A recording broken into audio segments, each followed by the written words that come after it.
A story has been spreading online recently claiming that scientists opened a cave sealed for 30,000 years and discovered something the public was never supposed to see. Leaked documents, giant bones, a cover-up involving investigators who supposedly went silent for years before finally speaking out. It sounds like the beginning of a blockbuster movie. It is also, according to every actual archaeological record anyone can verify, completely unconfirmed. No peer-reviewed paper, no named excavation team, no physical evidence anyone has ever produced. But here's the twist that makes this story actually worth telling. A real cave, sealed for roughly 30,000 years, really was discovered.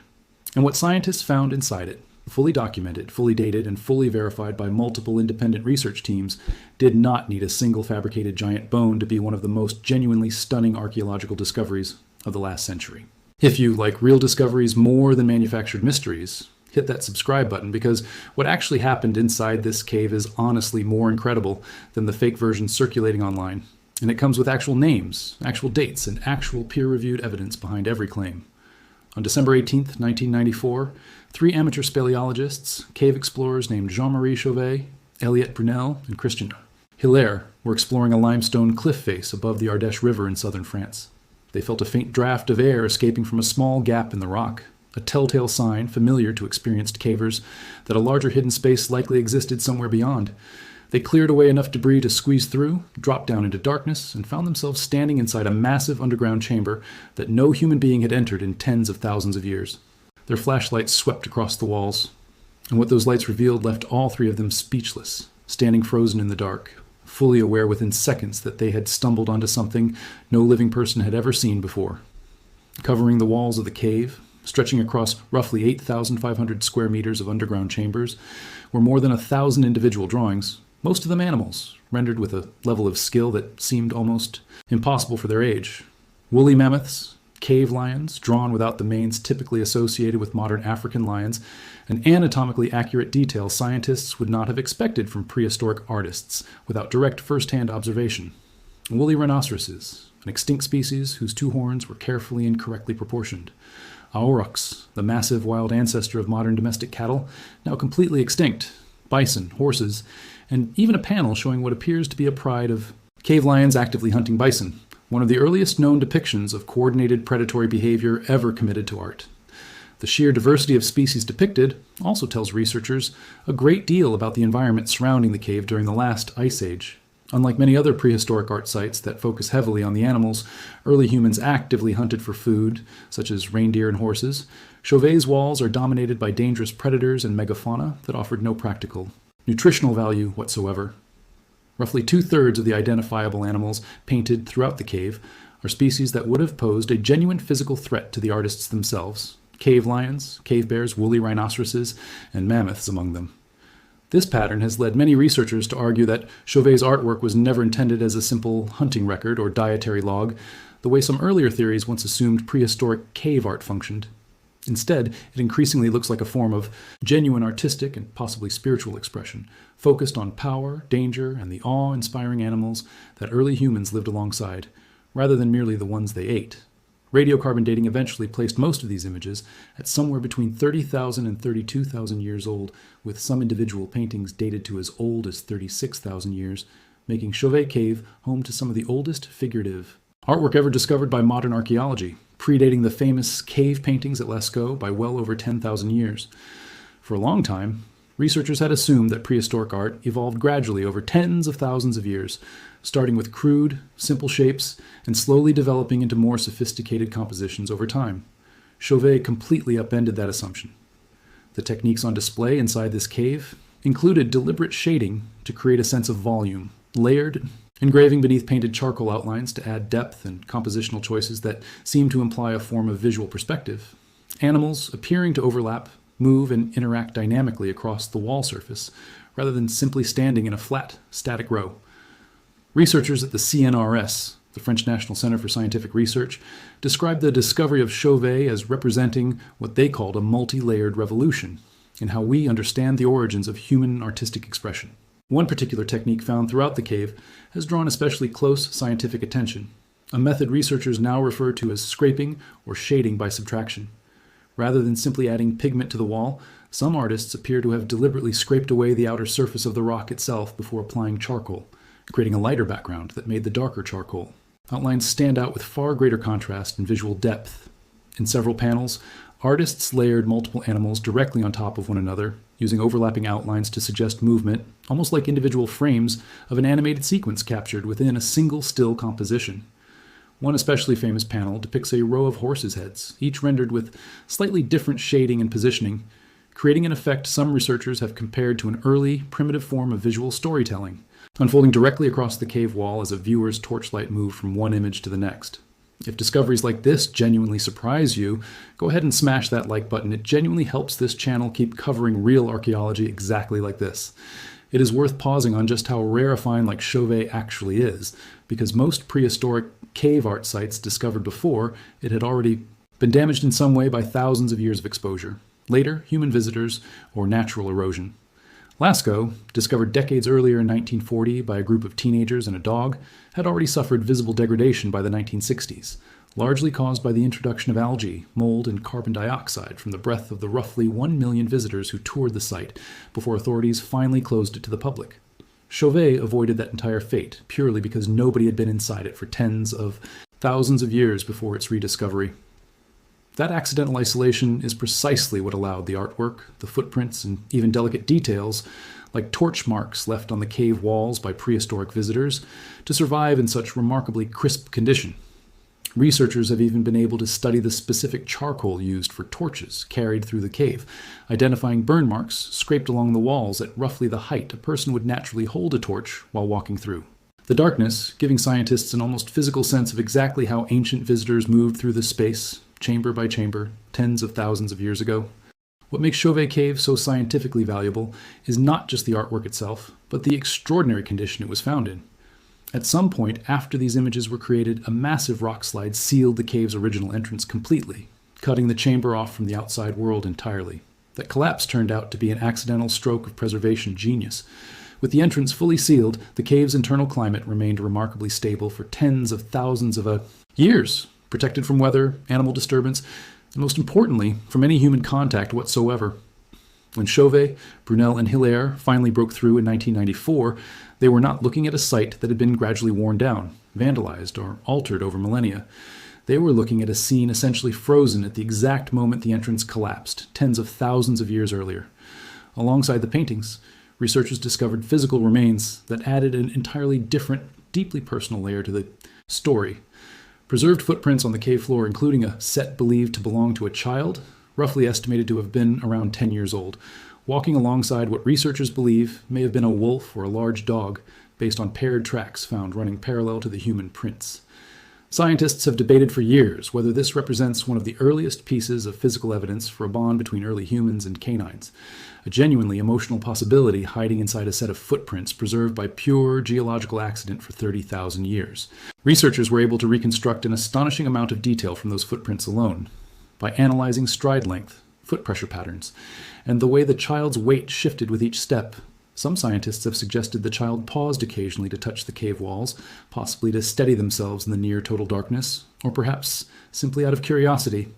Charcoal marks found near some of these footprint trails suggest a torch was carried through the passage at roughly the same time, meaning researchers can trace not just where this child walked, but potentially reconstruct a rough narrative of a single specific journey through the cave, undertaken by one particular young person, tens of thousands of years before any written language existed to record their name.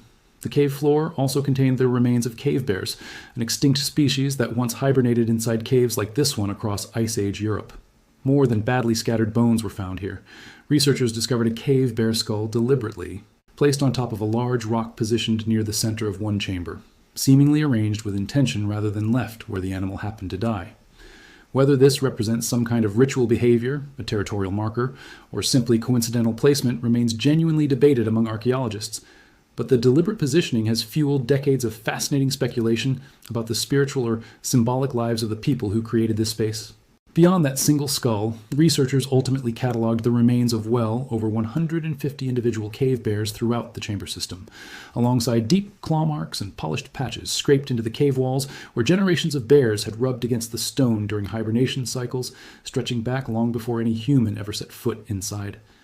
This overlapping evidence, human artwork layered directly alongside decades or centuries of bear activity, has allowed researchers to piece together a genuinely rare picture of interspecies coexistence, humans and cave bears apparently sharing access to the same underground space across different periods of time, each leaving behind their own physical signature on the same walls and floors. Perhaps most remarkable of all, forensic analysis of the artwork itself has allowed researchers to identify distinct individual artists based on subtle variations in fingerprint ridges preserved in the clay and charcoal used to create certain images. At least one specific set of paintings has been attributed to a single individual based on this fingerprint evidence, a genuinely startling level of personal individual identity reaching across 30,000 years, connecting modern researchers, not just to a culture, but to a specific human being who once stood in that exact chamber with a torch in one hand and charcoal in the other. French researcher Michel-Philippe Baffier and colleagues have spent years developing techniques to measure the width and spacing of fingerprint ridges preserved in the cave's clay and charcoal residue, comparing them against known modern ranges to estimate rough characteristics like age and even possible sex of individual artists.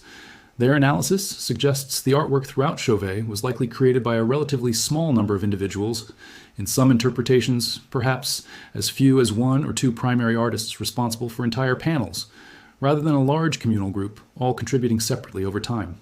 If accurate, that would suggest something remarkable about how prehistoric communities valued artistic skill, potentially designating specific gifted individuals as the primary creators entrusted with decorating these deeply significant underground spaces, rather than treating cave art as an activity any member of the group might casually contribute to. Because the cave's interior environment is so extraordinarily fragile, and because human breath, body heat, and skin contact can introduce mold, bacteria, and humidity capable of permanently damaging artwork that has survived for tens of thousands of years, French authorities made the decision to permanently close the real Chauvet cave to public access, almost immediately after its scientific significance became clear. To this day, only a small number of specially authorized researchers are permitted to enter the original chamber, under strictly controlled conditions designed to preserve it for future scientific study. Instead, the French government funded the construction of an extraordinarily detailed full-scale replica nearby, called the Caverne du Pont d'Arc, opened to the public in 2015, meticulously reproducing every painting, every rock formation, and even the natural temperature and humidity of the original cave, allowing millions of visitors to experience something remarkably close to the real thing without risking any damage to the genuine, irreplaceable original. Building that replica was itself a monumental undertaking, involving teams of sculptors, painters, and digital scanning specialists who spent years laser mapping every centimeter of the original cave's surface before recreating it at full scale using steel frameworks, resin, and hand-applied artificial rock texture.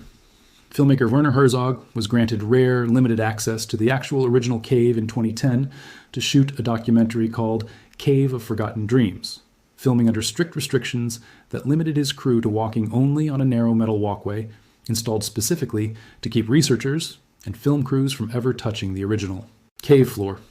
That documentary remains one of the only ways most people will ever see genuine, unaltered footage of the real chamber, since even scientists studying the site today are limited to short, carefully scheduled visits designed to minimize any further human impact on an environment that has already proven it can preserve history for tens of thousands of years, provided nobody disturbs it again. This exact same pattern, an accidental rockslide sealing a cave and inadvertently preserving an entire snapshot of prehistoric life, has repeated itself at other sites around the world, each revealing its own remarkable window into deep human history.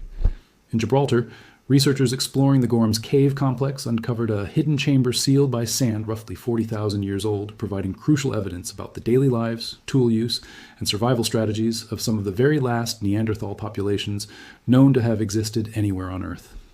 Gibraltar National Museum director Clive Finlayson, who has led research at the site for years, has pointed out that because the sand sealing that particular chamber was already 40,000 years old, the space behind it had to be even older still, meaning whoever used that hidden chamber was almost certainly Neanderthal rather than modern human, adding weight to ongoing theories that some Neanderthal populations may have survived in this specific region longer than researchers previously believed possible before their eventual extinction.